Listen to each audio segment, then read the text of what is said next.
Hi, നമസ്കാരം എല്ലാവർക്കും. Welcome to my channel Chithrangara vlogs. ഞാനിപ്പോൾ ഈ ഒരു വീഡിയോ എടുക്കുന്നതിൻ്റെ കാരണം വേറൊന്നുമല്ല, ചിത്രങ്ങളെ പറ്റി അറിയാൻ വയ്യാത്ത ഒരുപാട് ആൾക്കാരുണ്ടെങ്കിൽ എൻ്റെ ചാനലിനകത്ത് അവർക്ക് ചിത്രങ്ങരയുടെ ഉത്ഭവത്തെപ്പറ്റി പറഞ്ഞു കൊടുക്കാൻ വേണ്ടി ഉള്ള ഒരു വീഡിയോ ആണ്. പലർക്കും ചെട്ടിളങ്ങര എന്ന സ്ഥലം അറിയാം, പക്ഷേ അതിൻ്റെ ഉത്ഭവം എങ്ങനെയാണെന്നോ എന്താണ് ഇതിൻ്റെ എന്നോ ആർക്കും അറിയില്ല. അപ്പം അതിനെപ്പറ്റി പറയാൻ വേണ്ടി മാത്രമുള്ള ഒരു വീഡിയോ ആണ്. വർഷങ്ങൾ, അതായത് ഞാനൊക്കെ ജനിക്കുന്നതിന് മുമ്പ്, ഞാൻ ജനിക്കുന്നതിന് 3-4 വർഷം മുമ്പ്, 1980 കാലഘട്ടം, ചെട്ടിളങ്ങരയിലെ കുറച്ച് പ്രമാണിമാർ, ചെന്നിത്തല കാരാഴ്മ എന്ന് പറയുന്ന ഒരു ക്ഷേത്രമുണ്ട്. ഇവിടുന്ന് ഒരു 4-5 കിലോമീറ്ററിനപ്പുറത്ത്.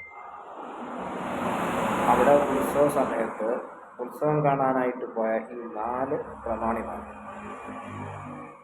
അവിടെ വെച്ച് കാരാഴ്മ ക്ഷേത്രത്തിലെ പ്രമാണിമാരിൽ നിന്നും അവർക്ക് മോശമായ അനുഭവം, അതായത് അവരെ ആക്ഷേപിക്കുകയും ഒക്കെ ചെയ്ത് അതിൻ്റെ സങ്കടത്താൽ അവർ ചെട്ടിളങ്ങരയിലേക്ക് മടങ്ങി വന്ന് അവർക്കെല്ലാം ആ 4 പേരും കൂടി ഇരുന്ന് കൂടിയാലോചിച്ച്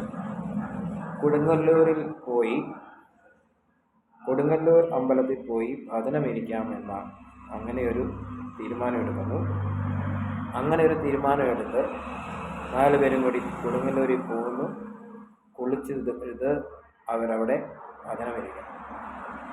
അങ്ങനെ പല ദിവസങ്ങളിലും ഭജന വരുന്ന ഒരു ദിവസം 4 പേർക്കും ദേവീ ദർശനം ഉണ്ടാകുന്നു.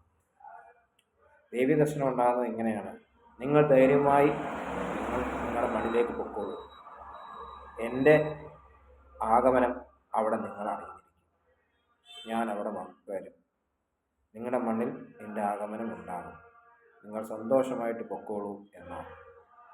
4 പേരും ഒരേ സമയത്ത് ഞെട്ടി ഉണരുകയും ഈ ഞെട്ടി ഉണർന്ന ഇവർ 4 പേരും പരസ്പരം ഇവർക്കുണ്ടായ ആ ഒരു സ്വപ്നം പരസ്പരം പറയാതെ രാവിലെ എഴുന്നേറ്റ് ദേവിയെ ദർശിച്ച് തൊഴുത് ചെട്ടിളങ്ങരയിലേക്ക് മടങ്ങിപ്പോകും.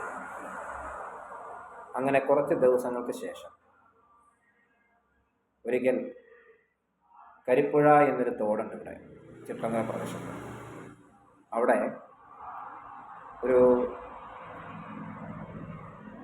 കുര്യാക്കോസ് എന്ന് പറയുന്ന ഒരു മാപ്പിള വള്ളം തുഴയുന്നുണ്ട്. ആ കാലത്ത് വള്ളമായിരുന്നു. അപ്പോഴല്ലേ വാഹനങ്ങളും ഒക്കെ ഉള്ളത്. ആ കാലത്ത് വള്ളമൊക്കെയല്ലേ ഉള്ളൂ. വള്ളം തുഴഞ്ഞ് കരയിൽ നിന്ന ആള് നോക്കുമ്പോൾ ഒരു അതിസുന്ദരിയായ ഒരു സ്ത്രീ, സർവാതിഭൂഷിതയാണ്, അതായത് സ്വർണ്ണത്തെ കൊണ്ട് അലങ്കരിച്ച ഒരു സ്ത്രീ വന്ന് നിൽക്കുന്നു. ആള് ഈ വള്ളക്കാരൻ ചോദിച്ചു, എവിടേക്കാണ് പോകണ്ടേ എന്ന് ചോദിച്ചപ്പോൾ ആ സർവവിഭൂഷിതയായ ആ സ്ത്രീ പറഞ്ഞു, എനിക്ക് ചെട്ടിളങ്ങരയ്ക്ക് പോകണം എന്ന് പറഞ്ഞു. അങ്ങനെ ആ വള്ളത്തിൽ ആൾ പറഞ്ഞു, ഞാനിത് ചരക്ക് കൊണ്ടുവന്ന വള്ളമാണ്, ഇപ്പോൾ സന്ധ്യാസമയം ആയതുകൊണ്ട് അമ്മ ഇവിടെ എത്തിക്കേണ്ട, എന്തായാലും തൽക്കാലം ഞാൻ അമ്മ ചെട്ടിളങ്ങരയിൽ എത്തിക്കാം എന്ന് പറഞ്ഞു. അങ്ങനെ ആ വള്ളത്തിലേക്ക് അമ്മ കയറി. അവിടുന്ന് കയറി ഇച്ചിരി പ്രായമായ സ്ത്രീയാണ്, എന്നാലും ഒരുപാട് പ്രായമുള്ള സ്ത്രീയല്ല, കാണാൻ നല്ല സുന്ദരിയായ ഒരു സ്ത്രീയാണ്. അപ്പം അങ്ങനെ ആ വള്ളത്തിൽ കയറുന്നു. ആ വള്ളത്തിൽ കയറി അവരങ്ങനെ ചെട്ടിളങ്ങരയിലെത്തുന്നു. ചെട്ടിളങ്ങരയിലെത്തിയപ്പോൾ അവർക്ക് ക്ഷീണമുണ്ടാകും. ചെട്ടിളങ്ങരയിൽ എത്തുന്നതെന്ന് പറയുന്നത് ഇവിടെ അടുത്ത് തന്നെ ഒരു ക്ഷേത്രമുണ്ട്. ആ ക്ഷേത്രത്തിൻ്റെ പേര് ചിത്രങ്ങരമ്മയുടെ ആഗമസ്ഥലമാണ്. ആ സ്ഥലത്ത് എത്തുന്നു. അവിടെ വെച്ച് അവർക്ക് ക്ഷീണം ഉണ്ടാകുന്നു. അങ്ങനെ ആ പ്രായമായ അമ്മ അവിടെ ആ ഒരു മരത്തിൻ്റെ ചുവട്ടിൽ വിശ്രമിക്കാനിരുന്നു. അപ്പോൾ അമ്മ പറഞ്ഞു, എനിക്ക് വിശക്കുകയും ദാഹിക്കുകയും ചെയ്യുന്നു, എനിക്കെന്തെങ്കിലും കുടിക്കാനോ കഴിക്കാനോ എന്തെങ്കിലും കിട്ടുമോ എന്ന് ചോദിച്ചു. അപ്പോൾ ആ വള്ളക്കാരൻ അവിടെ അടുത്തുള്ള ഒരു വീട്ടിൽ ചെന്ന് ഈ പ്രായമായ സ്ത്രീക്ക് വേണ്ടുന്ന വെള്ളവും ആഹാരവും മേടിച്ചു വന്നു. അത് അമ്മയ്ക്ക് കൊടുക്കുന്നു. ആ അമ്മ ഈ വള്ളക്കാരന് കുറച്ച് കൊടുക്കും. അവർ രണ്ടുപേരും കഴിച്ച ശേഷം രണ്ടുപേരും വള്ളക്കാരനൊന്ന് ഞാനൊന്ന് ശ്രമിക്കുകയാണ് എന്ന് പറഞ്ഞ് അവിടെ തൻ്റെ തോളയിൽ കിടന്ന തോർത്ത് അതെടുത്ത് തറയിൽ വിരിച്ചിട്ട് അങ്ങനെ കിടന്നു. ഒന്ന് മയങ്ങിപ്പോയാണ്. മയക്കം ഉണർന്ന് നോക്കുമ്പോൾ ആ മരത്തിൽ ചാരിയിരുന്ന ആ സ്ത്രീയെ കാണാനില്ല. എന്താ സംഭവിച്ച, ആരാണ് എന്താണെന്നൊന്നും അറിയുന്നില്ല. ആളാകെക്കൂടെ പരിഭ്രമത്തിലായി. പെട്ടെന്ന് എന്താ ഉണ്ടായെന്നറിയാതെ ആകെക്കൂടെ ഒരു വിഷമത്തിലായി. അങ്ങനെ ഇരിക്കെ ഒരു ദിവസം ചെട്ലങ്ങരയിൽ തന്നെ ഉള്ള ഒരു പുരമേച്ചിൽ നടക്കുന്ന ഒരു വീട്, ഇവിടുത്തെ പേര് കേട്ട ഒരു വീടാണ്. ആ പേര് എനിക്കത് പറയുന്നതിന് എനിക്ക് പ്രശ്നമൊന്നുമില്ല. പക്ഷേ അത് പറഞ്ഞ് ചിലപ്പോൾ അവർ വീട് കണ്ടു കഴിഞ്ഞാൽ അവർക്ക് എന്തെങ്കിലും എന്നോടുള്ള ദേഷ്യം ഉണ്ടായാലോ എന്ന് വെച്ച് ഞാൻ ആ വീടിൻ്റെ പേര് ഞാനിവിടെ പ്രതിപാദിക്കുന്നില്ല. അപ്പം അതുകൊണ്ട് അങ്ങനെ അവർ ആ വീട്ടിലെത്തി. പേര് കേട്ട തറവാടാണ് അവർ. അപ്പോൾ അവിടെ പുരമേച്ചിൽ നടക്കുകയാണ്. അതായത് ഓല വേയുകയാണ്. വലിയ വീടാണെങ്കിലും ഓല വേയുകയാണ്. മേഞ്ഞുകൊണ്ടിരിക്കുന്ന സമയത്താണ് ഒരു പ്രായമായ സ്ത്രീ എന്ന് പറഞ്ഞാൽ കുറച്ച് വയസ്സായ ഒരു സ്ത്രീ അവിടെ വരുന്നു. അപ്പോൾ കുറച്ച് പേര് ഓല മേയുകയും കുറച്ച് പേര് അവിടെ കഞ്ഞിയും മുതിരയും കഴിക്കുകയാണ്. അവിടെ വരുന്നു. അവിടെ വന്ന് എനിക്ക് കുറച്ച് കഴിക്കാൻ കഞ്ഞി തരുമോ എന്ന് ചോദിക്കുന്നു. അപ്പോൾ അവിടെ ഉള്ള ആൾക്കാർ അമ്മയ്ക്ക് നമ്മുടെ ഓലക്കാലില്ലേ, ഓലക്കാല കൊണ്ട് വെട്ടിയ തടയെന്ന് പറയുന്ന സാധനമാണ്. ഓലക്കാല കൊണ്ട് തടയെന്നുള്ള റൗണ്ടിൽ ഉണ്ടാക്കുന്നത്. അത് വെച്ചിട്ട് അതിൽ ഒരു വാഴയിലയും വെച്ച് അതിൽ കഞ്ഞി ഒഴിച്ചു കൊടുക്കുന്നു. കടുമാങ്ങയും അസ്ത്രവും എല്ലാ സാധനമുണ്ട്. എല്ലാം ഉണ്ടാക്കി വെച്ചിരിക്കുന്ന സാധനമല്ലേ. അപ്പോൾ മുതിരയും അങ്ങനെയുള്ള സാധനങ്ങളെല്ലാം കൊടുത്തു. അമ്മയ്ക്ക് കൊടുത്ത് അമ്മ അത് ആ പ്രായമായ അമ്മ കുടിച്ച് വാ കഴുകാനായിട്ട് പോയപ്പോൾ അവിടുത്തെ ആ വീട്ടിൽ ഒരു അന്തർജനം, ഒരു ഇതായിട്ടുള്ള വലിയൊരു ഇതാണ്. അപ്പോൾ അതുകൊണ്ട് ഒരു അന്തർജനമാണ്. അപ്പോൾ ആ അന്തർജനം നോക്കുമ്പോൾ കൈ കഴുകാൻ വേണ്ടി നടത്തുന്ന ആ അമ്മ പെട്ടെന്ന് അപ്രത്യക്ഷമാകുന്ന ആ സ്ത്രീ കാണും. അവരത് കണ്ട് മോഹാലസ്യപ്പെട്ട് താഴെ വീഴുകയാണ്. അങ്ങനെ നാട്ടിലെല്ലാം അറിഞ്ഞു ഇങ്ങനൊരു സംഭവം നടന്നു. ഉടനെ പ്രമാണിമാരെല്ലാം വന്നു. പേര് കേട്ട ജോത്സ്യനെ വരുത്തി കവടി നിരത്തി നോക്കിയപ്പോൾ നമ്മുടെ കൊടുങ്ങല്ലൂർ അമ്മയുടെ ഒരു പ്രഭാവം ഇവിടെ വന്നിട്ടുണ്ട് എന്നും മനസ്സിലാക്കുക, ഇവിടെ എത്തിച്ചേർന്നിരിക്കുന്നു എന്ന് മനസ്സിലാക്കുക. അങ്ങനെ ഇവിടെ എത്തിയെന്ന് മനസ്സിലാക്കിയ ഉടൻ തന്നെ പ്രമാണിമാരും അവിടുത്തെ അറിയപ്പെടുന്ന കുറച്ച് ആൾക്കാരെല്ലാവരും കൂടെ ചേർന്ന് അമ്മയ്ക്ക് വേണ്ടി ചെറിയൊരു അമ്പലം പണിയും. ഇപ്പോഴത്തെ അമ്പലമല്ല, ഇപ്പോഴത്തെ എല്ലാവരുടെയും ഒരു സഹായ സഹകരണം കൊണ്ട് പണിഞ്ഞതാണ്. അന്ന് പണിയുന്നത് ഓല കൊണ്ടുള്ള ഒരു അമ്പലമാണ് പണിയുന്നത്. അങ്ങനെ തുടങ്ങിയതാണ് ആ അമ്പലം തുടങ്ങിയതാണ്. അങ്ങനെ ചെട്ലങ്ങര അമ്മയെ ഇവിടെ കുടിയിരുത്തുന്നു. അങ്ങനെ ഒരുപാട് നല്ല നല്ല കാര്യങ്ങൾ ഇവിടെ അമ്മ ചെയ്യുന്നു. ഒരുപാട് അസുഖങ്ങളും മൊത്തമായിട്ടും ഉണ്ടായിരുന്ന അതെല്ലാം മാറി പലർക്കും താവുന്നു. അങ്ങനെയുള്ള ഒരുപാട് നല്ല കാര്യങ്ങൾ ചെയ്യുന്നു. അങ്ങനെ ചെട്ലങ്ങര അമ്മ കൊടുങ്ങല്ലൂർ അമ്മയുടെ സാക്ഷാൽ കൊടുങ്ങല്ലൂർ അമ്മയുടെ അംശാവതാരമാണ് ഇവിടെ വന്നിരിക്കുന്ന ചെട്ലങ്ങര. ഇവിടെ കുംഭമാസത്തിലെ ഭരണിയും അശ്വതി എന്ന് പറയുന്ന ഉത്സവമാണ് ഇവിടെ ഏറ്റവും പ്രധാനപ്പെട്ടത്. അതിൽ അമ്മയ്ക്ക് ഇഷ്ടപ്പെട്ട വഴിപാടായ 2 വഴിപാടാണ് ഫേമസ് ആയിട്ട്. അതും ഏറ്റവും ചിലവേറിയതാണ് അത്. പിന്നെ അമ്മയ്ക്ക് ഇഷ്ടപ്പെട്ട വേറെ വഴിപാടുകൾ ഇഷ്ടംപോലെ ഉണ്ട്. അത് വേറെ ഇതായിട്ട് നമുക്ക് ഇവിടെ വരുമ്പോൾ നിങ്ങൾക്ക് മനസ്സിലാകും. കഞ്ഞി വഴിപാട്, അതിൽ കഞ്ഞി, അസ്ത്രം, മുതിര, കടുമാങ്ങ, പഴം, അവല്, ഉണ്ണിയപ്പം, ഇത്രയും സാധനങ്ങളുമാണ്. ഈ വർഷം എൻ്റെ വീട്ടിൽ അത് നടത്തപ്പെടുന്നുണ്ട്. വരാൻ താല്പര്യമുള്ളവർക്ക് വന്ന് സഹകരിക്കാവുന്നതാണ്. ഈ മാസം 17-ാം തീയതി. അപ്പോൾ എല്ലാവരും വന്ന് സഹകരിക്കുക, സന്തോഷത്തോടെ വരിക, ചിത്രകാരൻ്റെ പ്രസാദം കഴിക്കുക. വൈകുന്നേരം 4 മണിക്ക്. അപ്പോൾ എല്ലാവരും വന്ന് സഹകരിക്കണം. അപ്പോൾ ഇതാണ് ചെട്ടികുളങ്ങര എന്ന സ്ഥലം, അതായത് ചെട്ടികുളങ്ങര ഗ്രാമം എന്ന സ്ഥലം ഉണ്ടായത്.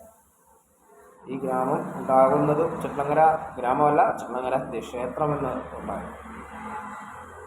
ഭഗവതിയുടെ ഒരൊറ്റ ഇതുകൊണ്ടാണ് ഞാൻ പോയി ഇരിക്കുന്നത്.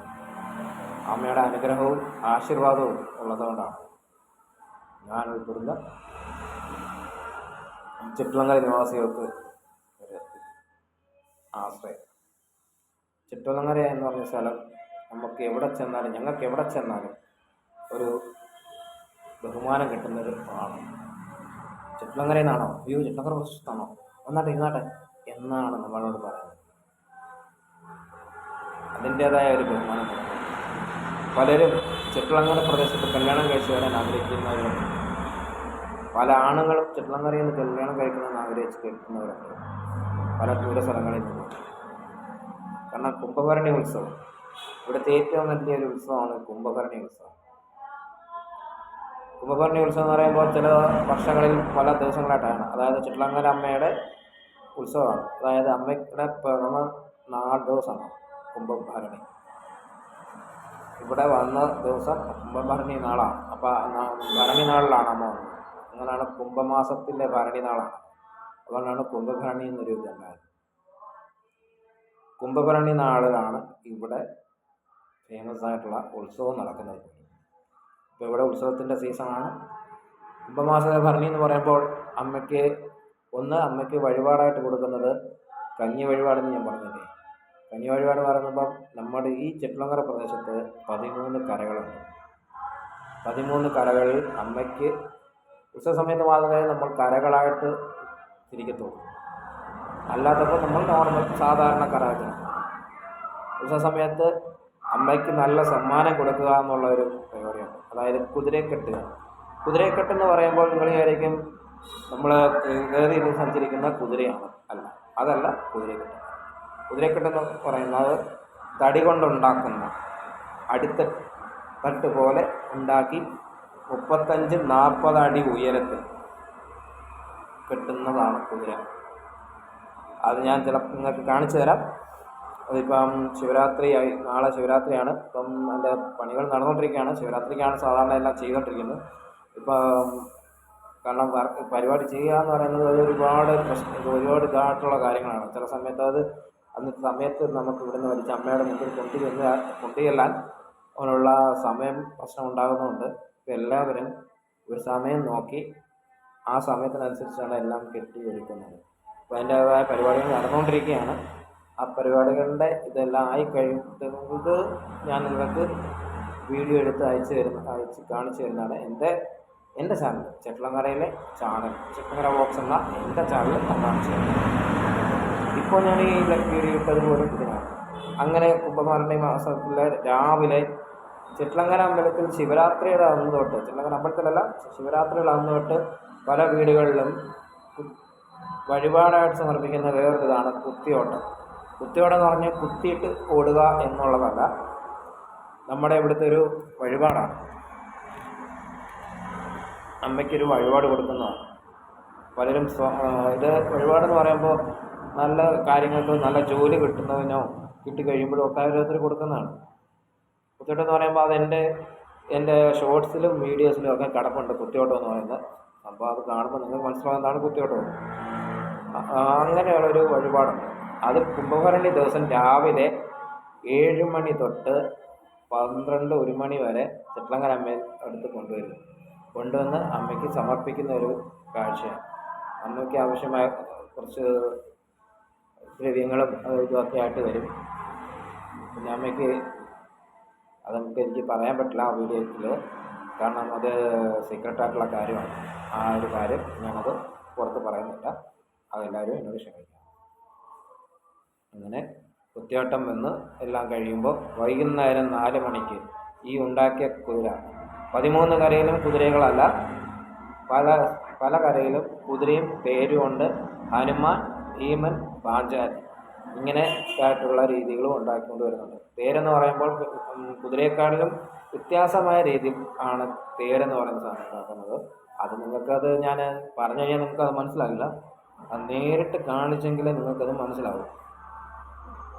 അതുകൊണ്ട് അത് ഞാൻ കാണിച്ചു തരാം. ഭീമനെ അറിയാമല്ലോ.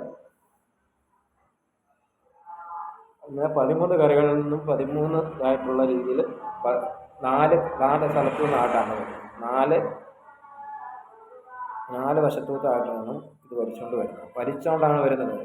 എടുത്തോണ്ട് വരുമല്ല, കെട്ടി വലിച്ചാണ് വരുന്നത്. അതും എത്ര കിലോ വെയിറ്റ് ഉണ്ടെന്ന് അറിയാം. 2000, 5000, 10000 കിലോ വെയിറ്റാണ് തടി എല്ലാം കൂടെ വെച്ച് വലിച്ചോണ്ട് വരുന്നത്. അത്രയും 10000-ന് മേളുണ്ടെങ്കിലേ ഉള്ളൂ. ഇത്രയും വെയിറ്റുള്ള സാധനം ചക്രത്തേൽ വലിച്ചുകൊണ്ട് വരികയാണ്. വലിച്ചുകൊണ്ട് വന്ന് അമ്പലത്തിൻ്റെ മുമ്പിൽ കൊണ്ടുവന്ന് അമ്മയുടെ നേരെ കൊണ്ടുവന്ന് ദർശനം കാണിച്ച് നേരെ ഒരു കാഴ്ചക്കണ്ടമുണ്ട്. ആ കാഴ്ചക്കണ്ടത്തിൽ നടക്കുന്നത്. കാഴ്ചക്കണ്ടത്തിൽ 13 കരയിലെയും കൊണ്ട് ഇറക്കി കഴിയുമ്പോൾ വെളുപ്പിനെ 3 മണിക്ക് ചെട്ടിലങ്ങരമ്മ തൻ്റെ അമ്മയ്ക്ക് സമർപ്പിച്ച ആ സമ്മാനം കാണാനായിട്ട് കാഴ്ചക്കണ്ടത്തിൽ വന്ന് എഴുന്നള്ളി കളിക്കും. 3 മണിക്ക് തുടങ്ങുന്നത് രാവിലെ 6 മണി വരെ അമ്മ എല്ലാ കുതിരയുടെയും തേരിൻ്റെയും ഭീമൻ്റെയും ഹനുമാൻ്റെയും എല്ലാത്തിൻ്റെയും മുമ്പിൽ ആടിത്തിമിർക്കി കളിച്ച് അമ്മ സന്തോഷവതിയായിട്ടാകും. അങ്ങനെ ഇരിക്കുമ്പോൾ 13 കരകളിലെ ഉത്സവം, 13 ദിവസമായിട്ട് 13 കരകളിലെ ഉത്സവം. അത് കഴിഞ്ഞ് അശ്വതി ഉത്സവമാണ് കാണേണ്ടത്. ചെട്ടിലങ്ങരമ്മ തൻ്റെ അമ്മയായ കൊടുങ്ങല്ലൂരമ്മയെ കാണാൻ പോകുന്ന ഒരു കാഴ്ചയുണ്ട്. ആ കാഴ്ച കാണേണ്ട ഒരു കാഴ്ചയാണ്. ഭയങ്കരമായ ഒരു കാഴ്ചയാണ്. ഒരു ദിവസം ഈ അമ്പലം ചെട്ടിലങ്ങര പ്രദേശം ശാന്തവും സമാധാനമായിട്ടാണ്. ആരുടെ ആളനക്കവോ ഒന്നും കാണത്തില്ല. അത്രയ്ക്കൊരു ഇതാണ്. അങ്ങനെയൊക്കെയാണ് ഇത് നമ്മുടെ ചെട്ടിലങ്ങരയിലെ കാര്യങ്ങൾ.